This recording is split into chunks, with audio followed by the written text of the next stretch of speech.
Quand j'ai lu le commentaire, je me suis dit, ah, ok, elle a souffert en EPS. Au collège, ils se foutaient de sa gueule. Elle était sur le côté, elle avait sa petite dispense à chaque fois. On les connaît, on voit qui c'est. Moi, je suis pas dans le jugement, j'ai compris. J'aime pas la vie, j'ai le droit de pas aimer la vie. J'ai le droit de pas aimer de vivre. J'ai le droit de pas aimer vivre. Tu me laisses pas vivre, s'il te plaît? Bah non, je te laisse pas vivre, non. Tu vas aimer la vie. Bienvenue dans Objectif Santé, le podcast du mouvement. Ici, je t'aide à comprendre ton corps, à mieux bouger, à penser autrement et à remettre du bon sens dans tout ce bordel. Je suis Yann Corbet, coach et formateur, passionné de mouvement, de santé et de liberté. Ici, pas de blabla marketing, pas de recettes miracles, juste des idées, des expériences et des pistes concrètes pour t'aider à reprendre le pouvoir sur ton corps et sur ta vie.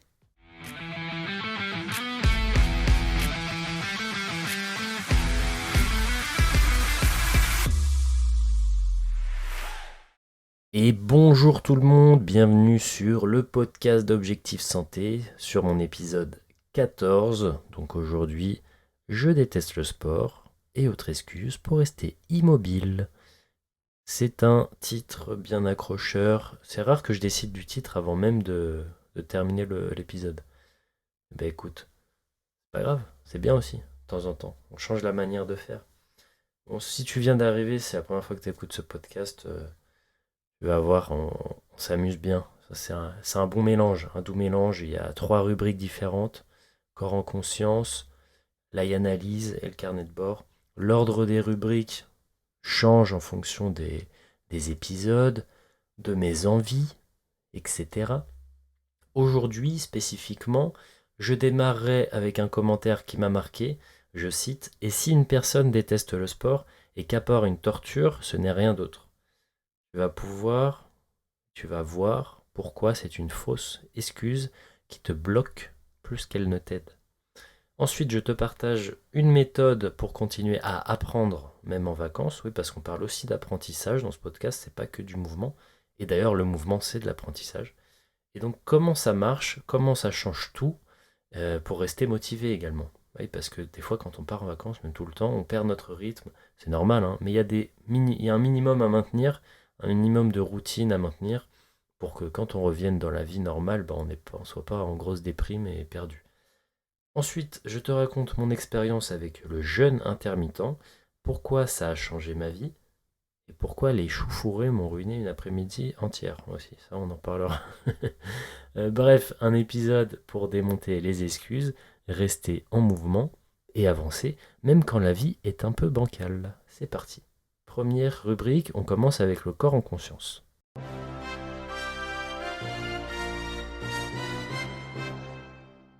Le commentaire qui pique. Donc j'ai reçu ce commentaire, je vais le citer en entier. Et si une personne déteste le sport et qu'à part une torture, ce n'est rien d'autre. Il faut aussi savoir accepter que des gens n'aiment pas le sport et ça ne les rend pas pour autant sédentaires.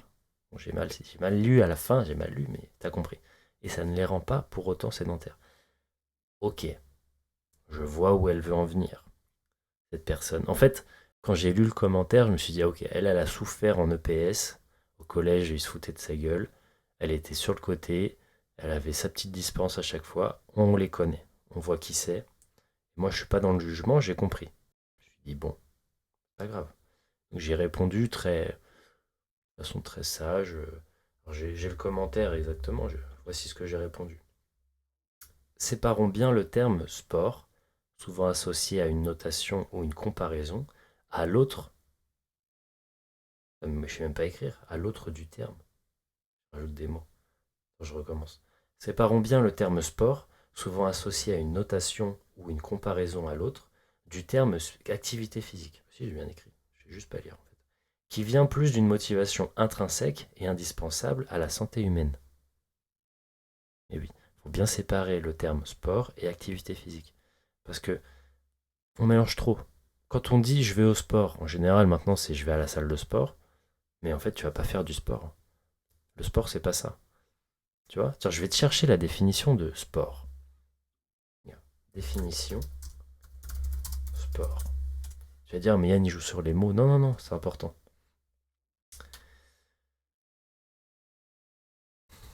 Bon, elle me plaît pas cette définition. C'est la définition de sport. Bon, allez. Activité physique visant à améliorer sa condition physique. C'est pas bon, c'est pas ça. Ensemble des exercices physiques se présentant sous forme de jeux individuels ou collectifs, donnant généralement lieu à compétition, pratiquée en observant certaines règles précises. Ça c'est mieux déjà. Deuxième. Donc voilà, retiens bien ce qu'il dit à la fin.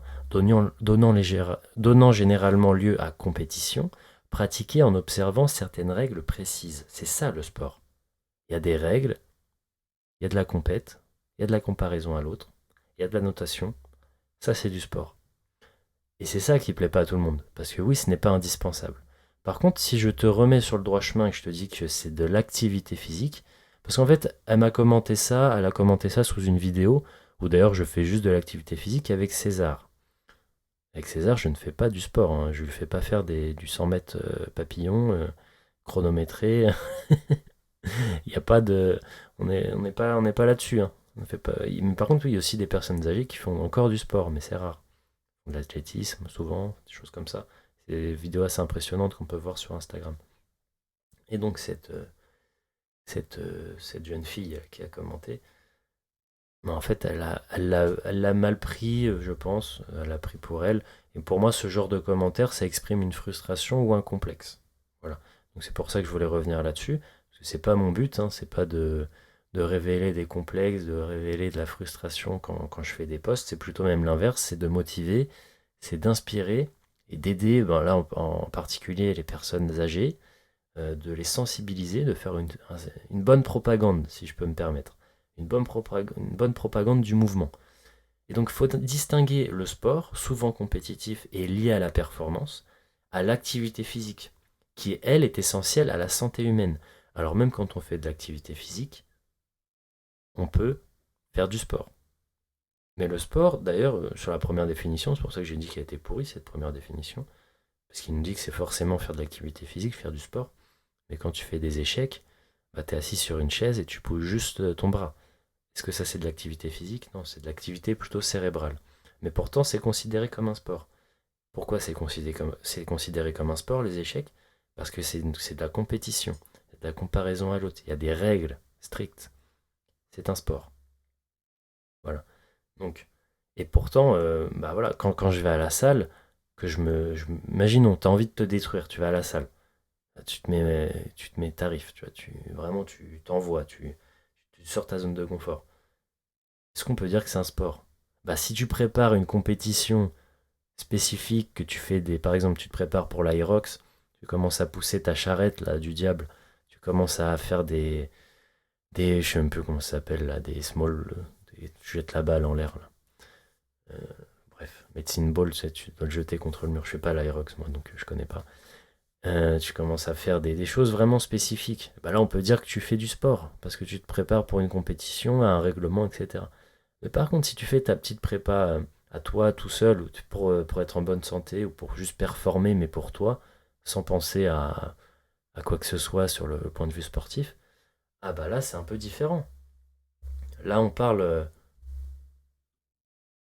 Attends, mais je suis pas en train de tourner. Ah si. Attends, je voyais plus l'enregistrement. Le malaise. Je me suis dit, mais attends, ça fait 8 minutes que je parle tout seul là. Ah là là là là, sacré Yann. Bon, allez. Donc, j'en étais où? Donc, tu peux bouger. En fait, l'objectif, c'est de comprendre que tu bouges pour toi, pas pour les autres. Et ça peut te sauver la vie. Et oui, en fait, c'est pour ça que je rebondis là-dessus, parce que pour moi, lorsque je lis ce genre de commentaires, je ne lis pas j'aime pas le sport. Moi, je lis j'aime pas la vie. J'aime pas la vie, j'ai le droit de pas aimer la vie. J'ai le droit de pas aimer de vivre? J'ai le droit de pas aimer vivre? Tu me laisses pas vivre, s'il te plaît? Bah non, je te laisse pas vivre, non. Tu vas aimer la vie. Et pour moi, aimer la vie, c'est bouger. Il faut bouger parce que la vie, c'est le mouvement. Si tu ne bouges pas, tu limites ton espérance de vie en bonne santé. Là, tu te garantis qu'à 40 ans, tu vas commencer à avoir des grosses douleurs articulaires, tu vas plus pouvoir marcher, tu vas manquer de mobilité. Et en fait, ça m'énerve ce genre de commentaires, limite, parce que, en fait, vous savez pas, moi, les clients que j'ai eus. Je vais vous raconter ça je l'avais même pas prévu. Mais j'ai un client il y a quelques années, ça fait bien 3 4 ans maintenant. Ouais, ça doit être ça. Un bon 3-4 ans. C'était un monsieur d'origine italienne. Pourquoi, je sais pas pourquoi je le dis, mais. J'ai pas déjà raconté d'ailleurs dans ce podcast. J'ai déjà raconté plusieurs fois à certaines personnes. Bref, si tu viens d'arriver, tu vas le découvrir. Donc c'est toujours bon de raconter plusieurs fois les mêmes histoires. C'est un monsieur qui vient me voir, il fait un bon 130 kilos, 1,70 m. Donc on est déjà sur un bon 60 kilos de surplus, tu vois. Et lui, bah, lui non plus, tu vois, il aime pas le sport. Mais il vient me voir parce que, bon, son médecin lui a dit, bon, va falloir que tu te bouges. Bref, il vient me voir. Bon, il y a l'élan de motivation, les premières semaines, hop, il perd 10 kilos. Très bien, génial. Au bout d'un moment, ça s'estompe, tu vois. Ça s'estompe et je comprends pas pourquoi il perd pas. Tu vois, je le vois toujours une fois par semaine. Il a des exercices à faire à la maison, etc. Mais le poids bouge plus. Et pourtant, juste avec les 10 kilos qu'il avait perdus, il se sentait déjà mieux. Moi, je le voyais, il respirait mieux. Il avait gagné un peu en mobilité. Parce que oui, aussi, il avait 50 ans, mais il pouvait plus lever les bras au-dessus de la tête. Il s'arrêtait à 90 degrés, tu vois. Il avait un gros problème de mobilité. Vraiment, il était raide, raide, raide. Il y a peut-être aussi un problème psycho-émotionnel. Et moi, à ce moment-là, je me dis, non, mais attends, je veux pas le laisser comme ça, tu vois. Et bon, je décide, je vais lui acheter un rameur, je fais des trucs pour lui. Et un moment, tu vois, on arrive au bout d'un an et il a tout repris, limite à ce moment-là, parce qu'il est parti 2 mois chez sa mère, en Italie. Là, on revient sur l'Italie. Et à ce moment-là, je me dis, mais attends, il a tout repris. Là, il respire encore mal comme avant, il a perdu son cardio, il a plus de mobilité. 2 mois, quoi. Il a rien fait en fait pendant 2 mois. Il est resté avec sa maman, et il restait assis, elle lui faisait des bons plats et voilà, c'est tout. En fait, moi, ça m'énerve, tu vois. En tant que coach, voir ça, ça me frustre. Et je me dis, bon, écoute, la dernière séance, la prochaine, là, on va pas faire une séance normale. On va aller en course, toi et moi. On va aller faire les courses. Je me dis, mais. Enfin, lui, il me dit, ouais, ouais, c'est bien, on va faire ça, on va faire les courses. Bon, bref, je fais ma petite vie et tout. On a rendez-vous pour la semaine prochaine. Et il y a un jour, je reviens de la salle, je le vois à l'arrêt de bus, et je le vois. Enfin, moi, je suis en voiture, et lui, il est à l'arrêt de bus. Et je le vois dans ses mains, il a une grosse bouteille de 2 litres d'Ice Tea et un gros paquet de cacahuètes. Il est en train de manger ses petites cacahuètes comme ça. Je me dis, mais il se fout de ma gueule. Il se fout de ma gueule, tu vois. Et en fait, c'est pour sa santé surtout. En fait, je pense qu'il se rendait pas compte. Il se rendait plus compte. Ou alors, soit il se rend compte que c'est pas bien, mais pas à tel point. Il se rend pas compte qu'en fait, il va mourir. Et vraiment au sens propre. Parce que là, quand on est à ce point-là, niveau santé, tu peux pas te permettre de faire ça, quoi. Et bref, on arrive au jour du rendez-vous. Parce que, en fait, quand je l'ai vu faire ça, je l'ai appelé direct. Je l'ai appelé, je lui ai dit, tu fais quoi? Bon, je lui dis un peu sur le ton de la rigolade, parce qu'on se connaît bien, voilà. Je dis, tu fais quoi avec tes cacahuètes, là? Ta bouteille d'Ice Tea. Oui, non, mais c'est parce que j'ai pas le temps. Et en fait, c'était un monsieur, il avait pas d'habitude de vie. Enfin, il arrivait pas à les mettre en place. Moi, j'arrivais pas à lui faire comprendre qu'il fallait qu'il fasse ses courses. Pas qu'il aille piocher tous les jours à la supérette du coin, parce que c'est ce qu'il faisait. Tous les jours, en fait, il allait acheter deux, trois conneries. Il faisait pas ses courses chez lui. Et il avait le frigo vide, mais il allait acheter deux, trois trucs tous les jours et il mangeait ça. Alors il achetait, forcément, il arrivait là-bas, il avait faim et voilà, il achetait deux, trois trucs. Mais vraiment en mauvaise santé, quoi. Ça se voyait, quoi. Il avait des problèmes de peau. Enfin voilà, quand on est à avoir des problèmes de peau, des problèmes sur les cheveux, des problèmes sur la mobilité, peut-être aussi sur le sommeil à ce moment, quand on arrive à là, sur la respiration, bah, c'est signe, c'est des symptômes que à l'intérieur ça va pas du tout. Que le corps va mettre en priorité ce qui est vital, va mettre son énergie sur ce qui est vital. Donc s'il n'a plus la vitalité pour prendre soin de ta peau, pour prendre soin de tes cheveux, etc., bah, c'est que bon déjà il y a un problème, parce que ce sont les premiers. C'est-à-dire que profondément, là, il y a un problème métabolique, il y a quelque chose qui ne va pas. Et donc, on arrive le jour du rendez-vous. Je me souviens, c'était un mardi. Et il n'arrive pas chez moi, parce qu'il devait venir chez moi et hop, on allait en course ensemble avec ma voiture. Et je lui ai expliqué comment bien faire ses courses, etc. Je l'aurais ramené chez lui et tout. Et il répond pas.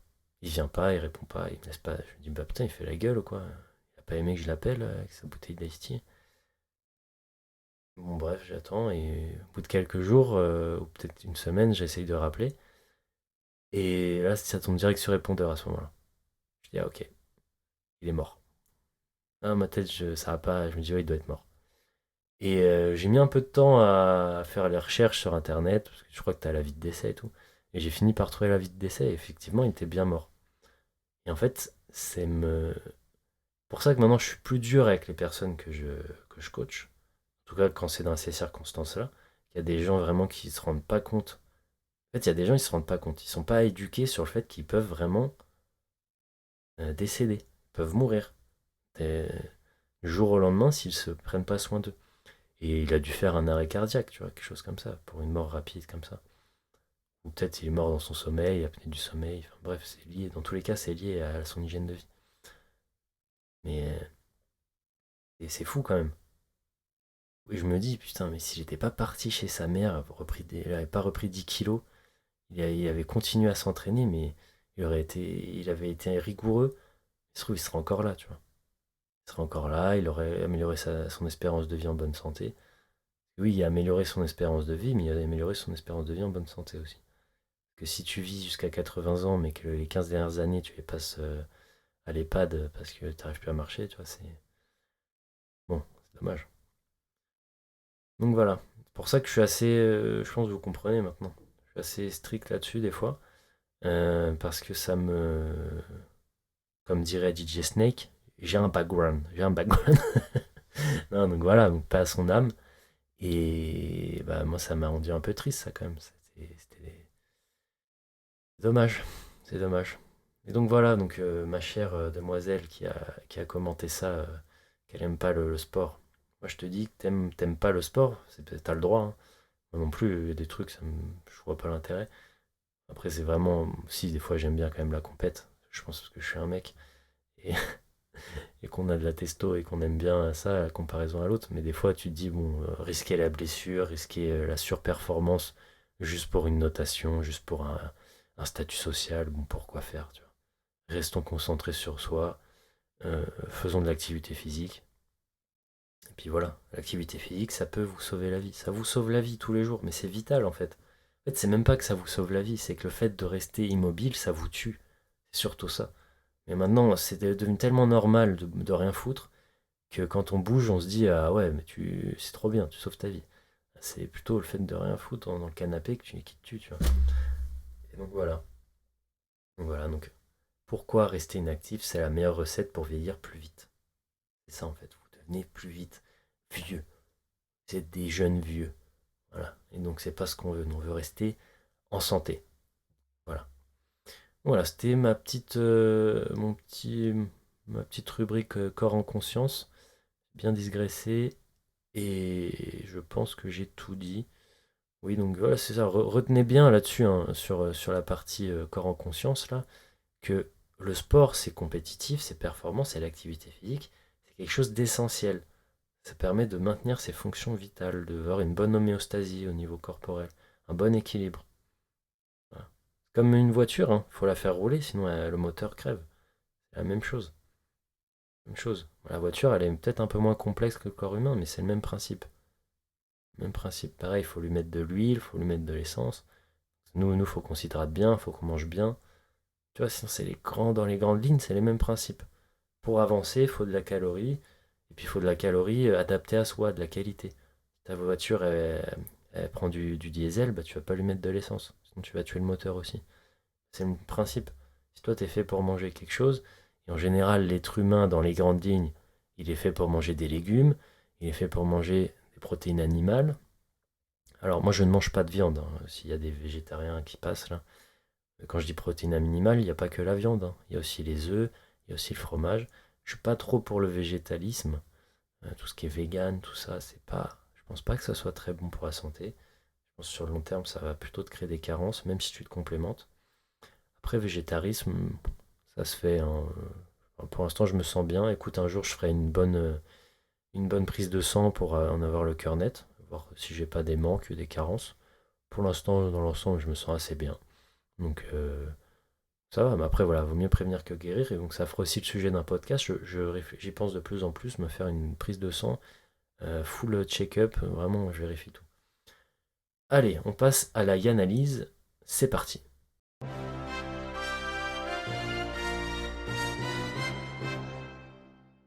Et on va revenir rapidement, très rapidement, sur mon déménagement. J'en ai déjà parlé la semaine dernière.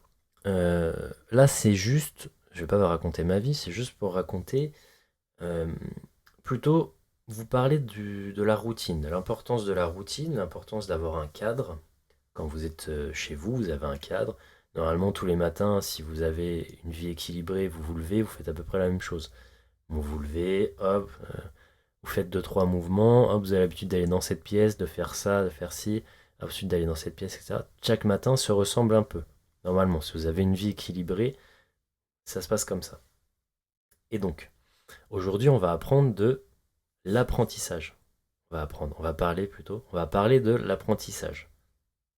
Et ça, même en vacances, ou même en déplacement. En fait, ça part d'une base, c'est de maintenir la routine minimale. Depuis plus d'un mois maintenant, je mets en place une routine matinale sur moi-même et également sur mes clients, que je suis en coaching personnalisé, à distance pour la plupart. En ce moment, j'ai que du à distance d'ailleurs. J'ai pas le temps avec le déménagement. J'ai pas pris le temps de développer, comme je viens de revenir en France.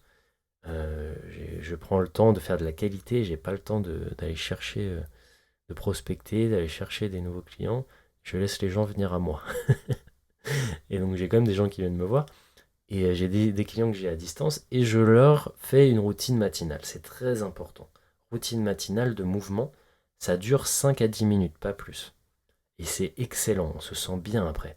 Ça déverrouille. Toute cette nuit qu'on a passée un peu immobile, entre guillemets, et bien là, on va se libérer tout ça. On travaille sur les yeux, on travaille sur le coccyx, sur le pubis, on travaille sur les chaînes musculaires antérieures, postérieures, et on travaille tout ça, on se déverrouille un peu tous les fascias dès le matin.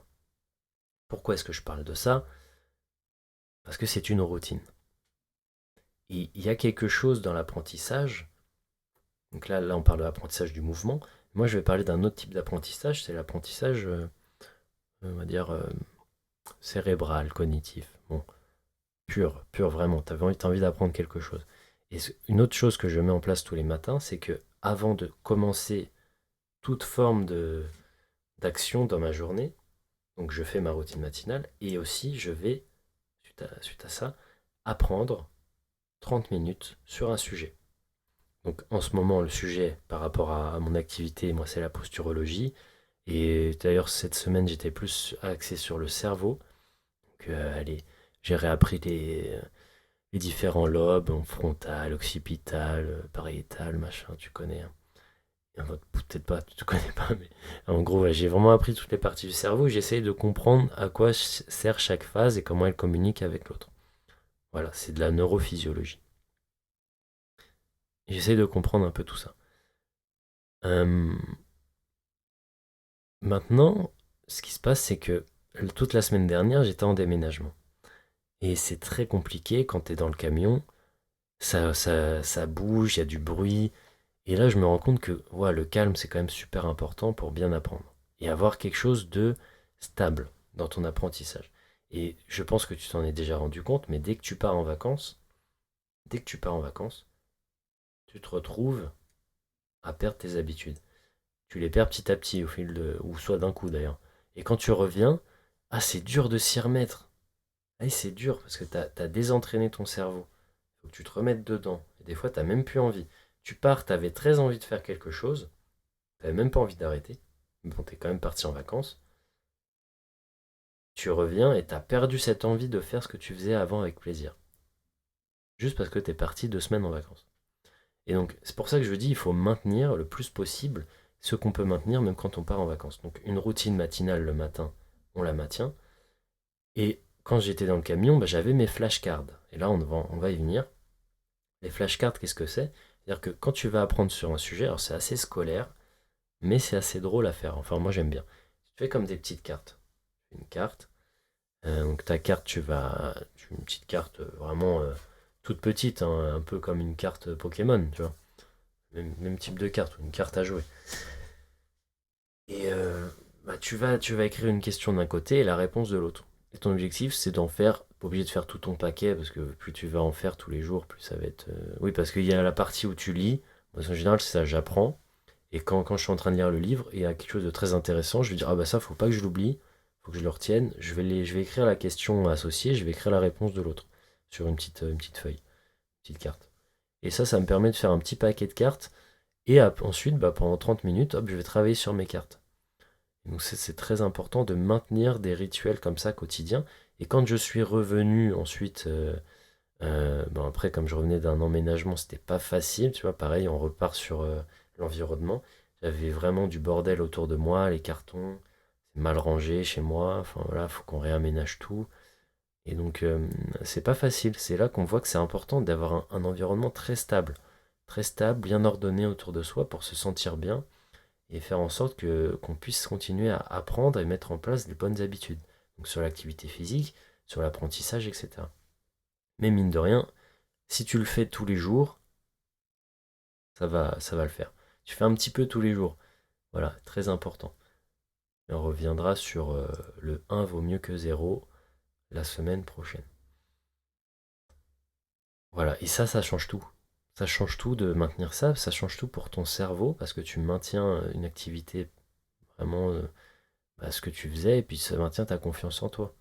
Parce que apprendre et rester en mouvement sans douleur, c'est quand même la base de la confiance en soi.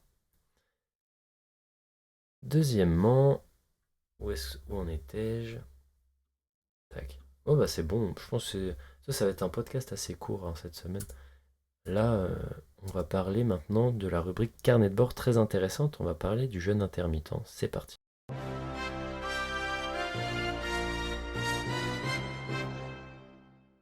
Donc, mon expérience du jeûne intermittent. Alors, je me retrouve. Alors, ça, c'est assez drôle hein, parce que je vais encore raconter une anecdote avec un autre client. Je ne l'ai pas raconté. Je sais plus ce que je raconte pas. Mais bon. L'un de mes premiers clients, qui m'a d'ailleurs recontacté il n'y a pas longtemps, il était intéressé pour reprendre le coaching. C'est intéressant, c'est-à-dire qu'il a bien aimé la première fois. Et pour autant, ce premier client était venu me voir pour prendre un peu de muscle, je me souviens bien, certainement un peu de douleur au dos, etc. Mais il n'avait pas perdu de poids. Il n'a pas perdu de poids, on n'a pas réussi. Il y a peut-être une recomposition corporelle, mais bon, pas perdu de poids. Et bref, on a arrêté le suivi au bout de 4 mois, 6 mois, je sais plus. Et il n'a pas perdu de poids. C'est mon premier client, c'est enfin, un des premiers en 2019. Pourtant, on avait tout fait bien, tout ce que j'avais appris, etc., ce que j'avais mis en place sur moi qui me fonctionnait. Mais le truc, c'était que ce client il avait une vie sociale assez forte. C'est-à-dire que tous les jours, le midi, il allait manger au restaurant, ou le soir. Et voilà, des repas d'affaires, des choses comme ça. Et bon, c'est vrai que c'était assez compliqué pour moi, parce que je me disais, ouais, mais du coup, parce que moi, je m'étais mis en tête, non, il faut qu'il ait un petit déficit calorique, et puis il faut qu'il mange bien le matin, etc. Et bref, on arrête, et je le revois quelques mois après, et elle a perdu du poids.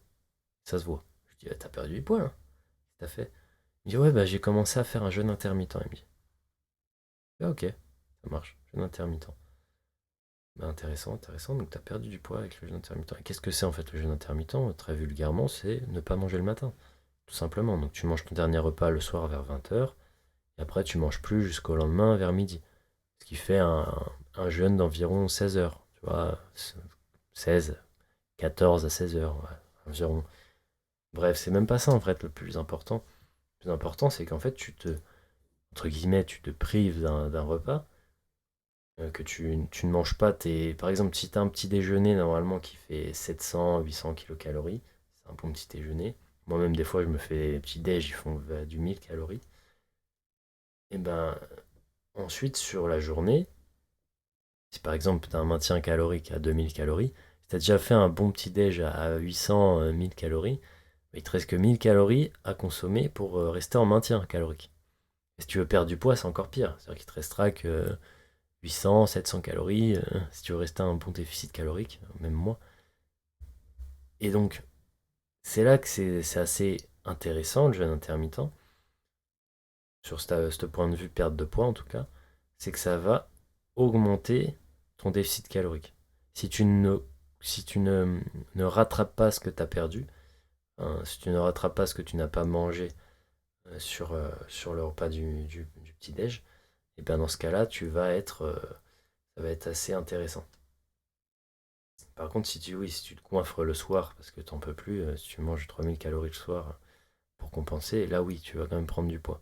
Mais en fait, c'est juste ça, c'est ça enfin, le principal avantage. Après, il y a des avantages métaboliques, ça reste du détail, mais vraiment sur les grandes lignes, c'est ça en fait. C'est juste que ça t'augmente, ça te favorise le déficit calorique. Donc voilà. Et donc, j'ai testé, là, ça fait un bon 3 semaines, peut-être un mois même, que je fais cette expérience du jeûne intermittent. Moi, je ne le fais pas pour ça. En tout cas, en premier lieu, c'était pas vraiment pour ça. Alors oui, pour se maintenir, oui, c'est une bonne idée. C'est une très bonne idée pour se maintenir. Après, bon, moi je le faisais vraiment pour l'expérience. Et je le faisais pour autre chose aussi, c'était pour l'aspect vie sociale et également énergie. Je voulais le tester. Alors la première semaine, c'est dur, hein, surtout que moi, j'adore manger le matin. C'était vraiment mon truc. Ma crêpe, etc. Ma crêpe magique, comme j'aimais l'appeler. Paix à son âme. Crêpe magique, je pense à toi. Et ce que j'ai remarqué, c'est que oui, alors là, par exemple, je fais ce podcast. Il est 11 h, j'ai pas encore mangé, je suis encore à jeun. Et j'ai de l'énergie, tu vois. Je suis pas là, mort, etc. Qu'est-ce qui se passe quand tu te lèves le matin et que tu manges pas, que tu veux te mettre dans une activité? Donc j'ai fait ma routine de mouvement ce matin. J'ai fait tout ce que j'avais à faire. Voilà, j'ai ma bouteille d'eau à côté de moi. Je bois un petit peu d'eau. Et puis tout se passe bien. Je me sens pas mort. Bah, qu'est-ce qui se passe surtout quand tu es habitué? Bah, déjà, j'ai bien mangé la veille. Donc, mon repas du soir, j'ai pas mangé une feuille de salade, tu vois. J'ai fait un vrai repas. Donc, j'ai assez d'énergie. Donc, là, déjà, tout est lié. Tout est lié. Tout est connecté. Parce que moi, je buvais un peu d'eau. Et donc, pourquoi, pourquoi c'est intéressant? Eh bien, parce que, premièrement, si tu ne manges pas le matin, eh ben, tu vas sécréter du cortisol, encore plus. Donc c'est ça aussi, c'est ça qui est intéressant. Pareil, le café, on évite de le prendre dès le réveil. Attends un petit peu, 1 heure ou 2, si tu es un buveur de café, attends 1 heure ou 2 avant de boire du café pour sécréter du cortisol. Sinon, tu vas avoir une arrivée exogène, un stimulus exogène, qui est la caféine, et ça va pas être intéressant, tu vas pas sécréter assez de cortisol, et donc ce qui peut aussi t'empêcher de bien dormir le soir. Tout est lié, hein. Tout est lié. Donc c'est intéressant que tu laisses ton corps fonctionner naturellement comme il est fait. Voilà, sans trop ajouter de conduite dopante autour. Si tu prends 5 cafés dans la journée, bon, t'es pas sur une optique de santé, mon gaillard. Et donc, il y a 4 points intéressants. Premièrement, plus d'énergie. Deuxièmement, pour stabiliser. Troisièmement, la vie sociale. Pourquoi la vie sociale? Bah parce que si tu manges pas le matin, le repas du midi, je vais t'expliquer comment je fais aussi, c'est un peu particulier. Le repas du midi, bah, tu manges normalement, et après tu prends une collation, et hop, le repas du soir, bah, tu peux aussi faire un beau repas. Sans pour autant avoir un gros, euh, un- une grosse frustration ou ni rien. Donc c'est l'avantage, c'est que tu peux aller au restaurant le soir, par exemple. Imaginons tu es invité avec des amis, hop, bah, tu peux aller au restaurant le soir. En plus de ça, tu peux prévoir à peu près. Et comment est-ce que je fais? Alors je vais t'expliquer une journée concrète. En gros, le repas du midi, donc déjà c'est mon premier repas. Et comment est-ce que je fais pour le prendre? C'est que je ne mets pas de glucides. Ça, c'est pour une autre raison, c'est pour rester sur la notion d'énergie. C'est-à-dire que mon repas du midi, ça va être une dominance de légumes, quelques fruits, mais des fruits très riches en eau. J'ai pas envie qu'ils soient trop riches en glucides, trop denses. Je vais pas prendre de la banane, par exemple. Je vais plutôt prendre de la pastèque, du melon, etc. Dans les fruits, dans les légumes, ça va être aussi des crudités. Il va y avoir de la carotte, il va y avoir de la mâche, il y a des tomates. Tomate, ça me dire que c'est un fruit. Euh, il peut y avoir du poireau cuit, il peut y avoir du brocoli, tu vois, vraiment tout ce qui est très riche en eau, on prend. Et par contre, je vais pas mettre de féculents. Je vais pas mettre de patates, je vais pas mettre de patates douces, je vais pas mettre de riz, je vais pas mettre de pâtes. Le repas du midi, je mets pas ça. Et par contre, je vais blinder les apports en protéines et lipides à côté. Donc, je vais prendre des œufs, environ 6 œufs en général, j'aime bien prendre par rapport à mon poids. Je fais 80 kilos, pas mal. Après, voilà, si t'es une femme, tu peux prendre 3 œufs, je pense que ça peut suffire. 3 4 œufs. Mais après, voilà, à prendre en fonction de tes apports dans la journée, enfin de ce que tu as besoin, de ce que tu fais de ton corps dans la journée. Ça dépend si tu restes assis, si tu t'entraînes, si tu fais de l'activité physique, etc. Voilà, donc dans les œufs, moi je les fais, tu peux les faire soit brouillés avec du fromage. Donc, pareil, je bombarde les lipides, donc le fromage est riche en lipides. Si tu prends du fromage de qualité, avec du lait de qualité, ça sera des acides gras assez intéressants. Voilà, après, voilà, mon assiette, c'est pas non plus 100 grammes de fromage, hein. Je sais pas, il doit avoir un bout de 50 grammes, un beau morceau. Et en général, j'en mets plusieurs types de fromage, j'aime bien. Un peu de feta avec la salade, enfin voilà, en ce moment, plus c'est l'été. Et voilà, et je mange ça, et à la fin, je mange la pastèque. Et j'ai pas faim, j'ai bien mangé. J'ai bien mangé. Le repas, il doit faire 700-800 calories. Voilà, c'est mon premier repas du jour. Et voilà, j'ai pas faim après. Et parce que j'ai optimisé le volume alimentaire. Et t'as même pas besoin de peser les légumes et les fruits. Tu fais à l'œil et t'écoutes ton corps. Tu peux écouter aussi un peu le principe japonais du 80% de satiété. Quand t'es rempli à 80%, bon, bah, tu peux arrêter. Parce qu'après, ça met quelques minutes à ce que ton corps, ton cerveau te dise ouais, c'est bon, va, t'as assez mangé. Parce que des fois, tu crois que t'as encore faim, mais en fait, t'as assez mangé. Et voilà. Et ensuite, le repas, ma collation, qui est vers 16 heures, donc 4 heures après.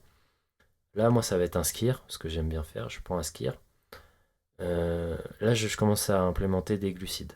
Donc là, je mets du miel, je mets des flocons d'avoine, je mets des fruits rouges. J'adore ça. Des fois, là, en ce moment, c'est la période, je mets des nectarines. Je mets des nectarines dedans. Un peu de noix. Voilà, deux trois noix, je coupe en morceaux. Et hop, je mélange ça et je mange. Voilà, très bon. C'est génial. C'est un apport en prot. Il y a environ 300 grammes de skyr dedans, ou fromage blanc. Et voilà, je mange ça. Et le soir, là, c'est freestyle.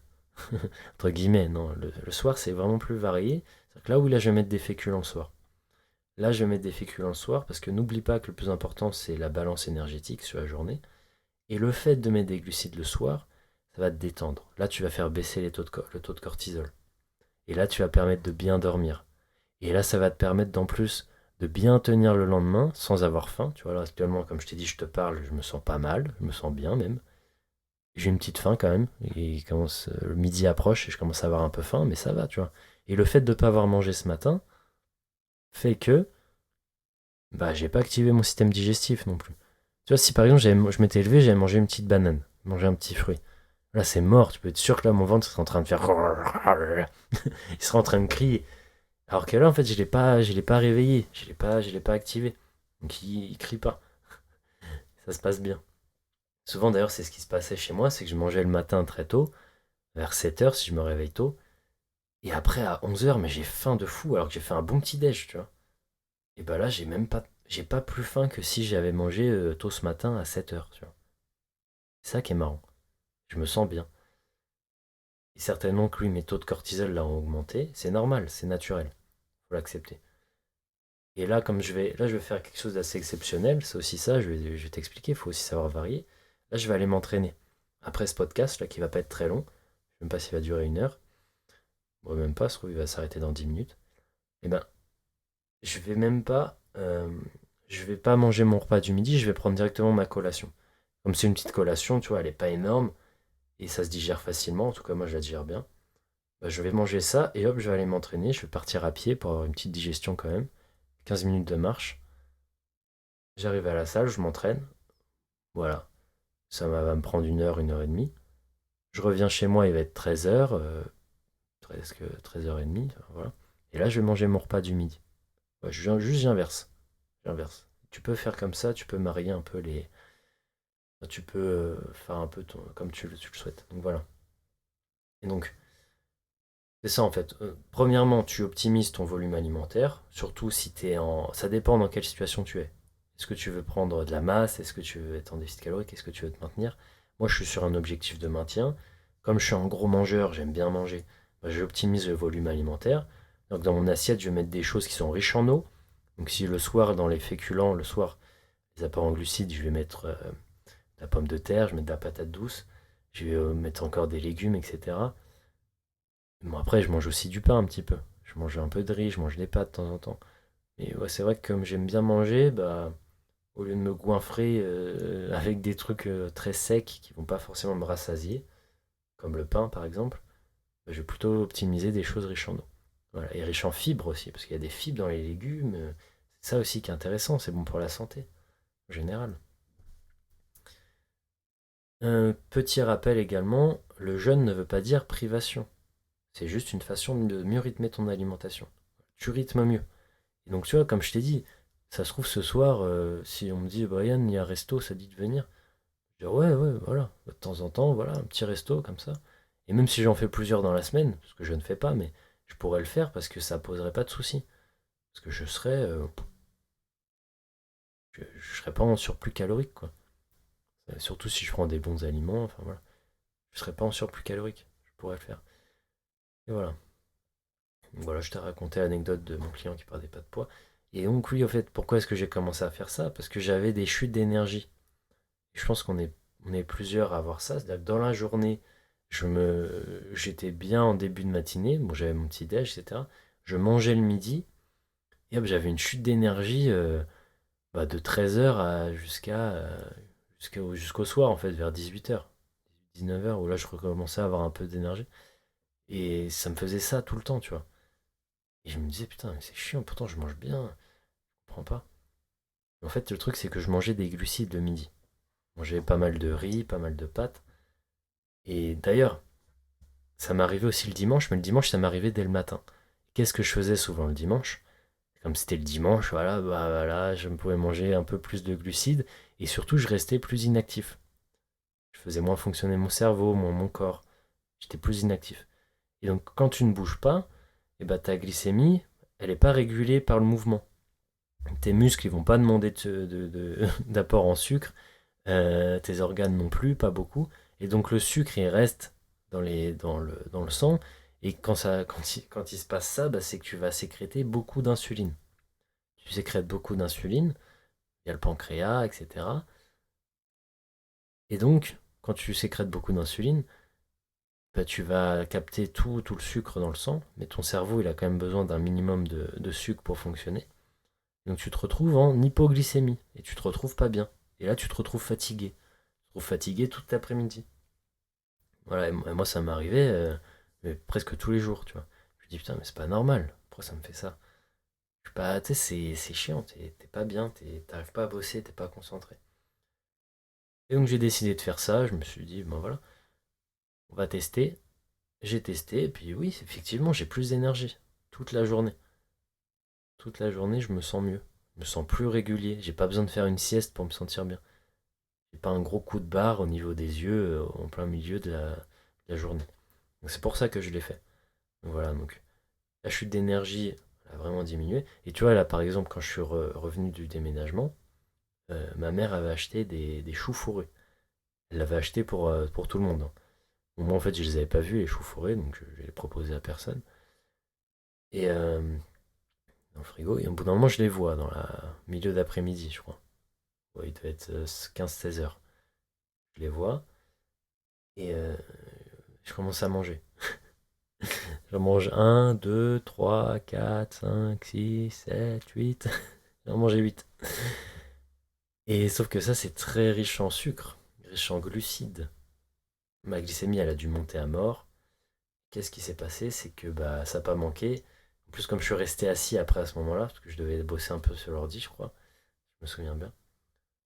Bah, 1 heure après, j'ai eu un coup de barre. J'ai eu un gros coup de barre. Et pourtant, bah, j'étais bien avant. Ça allait. Si j'avais mangé mieux, je pense pas que j'aurais eu ce coup de barre. Et en plus de ça, comme tu as le coup de barre, donc tu as l'insuline, tu as la glycémie qui baisse, bah, tu as une espèce de fausse sensation de faim qui te dit faut que tu fasses remonter les taux de sucre là. Ça va pas, ça va pas. Et donc tu te mets à bouffer plus. Tu vois le cercle vicieux? Donc c'est pour ça que c'est important de bien tout gérer, de bien manger. Et voilà, donc c'était assez court ce podcast, écoute. C'est bien aussi de temps en temps de faire du court. C'est mieux que rien. De toute façon, en ce moment, je suis encore dans les travaux. J'ai plein de choses à faire. Vraiment, c'est pas facile cette semaine. J'ai pas été actif sur Instagram ni rien. C'est pas sorti de réel. Bon, pour moi, je fais ce podcast, c'est bien aussi. Et donc, je te dis à la semaine prochaine. N'oublie pas de mettre 5 étoiles si ce podcast te plaît. Ça coûte rien. Tu peux aussi le partager, c'est important. Il y en a plein qui me disent oui, ça serait bien que tu dises ça à ma mère, que tu dises ça. Bah, partage-lui. Partage-lui. Parce que oui, il y en a, ils essayent de motiver leurs parents, etc. Mais on reste leurs enfants, hein. Même quand tu as des amis, ça reste ton ami, il va pas t'écouter. C'est mieux quand ça vient d'une personne extérieure. Donc il faut partager dans votre story ce podcast. Identifiez-moi. Si je vois, je repartagerai. Je vous remercierai au minimum. Et puis voilà. Donc voilà, tu partages, tu peux mettre 5 étoiles. Et puis tu peux utiliser aussi la boîte à questions si tu as des questions. D'ailleurs, je n'ai pas regardé aujourd'hui. Si tu as des questions, tu peux me poser des questions, je rebondirai là-dessus. Et moi, je te dis à la semaine prochaine. Passe un bon dimanche. Bah non, on est dimanche au moment où je tourne. Est-ce que je vais le sortir aujourd'hui, le podcast? Je ne sais pas. Peut-être pas. Peut-être que je vais attendre demain matin. On verra. Allez, à la semaine prochaine. Et prends soin de toi. Fais de l'activité physique. Et essaye le jeûne intermittent. Fais-le bien par contre. Il faut bien le faire. C'est sûr que si tu ne manges pas le matin et qu'après tu bouffes rien de la journée, non, c'est pas ça. Je t'ai pas dit de faire ramadan non plus. Encore, il mange la nuit. Mais je t'ai pas dit de faire un jeûne, sec à l'eau. Je t'ai pas dit ça. Bon allez, passe une bonne journée.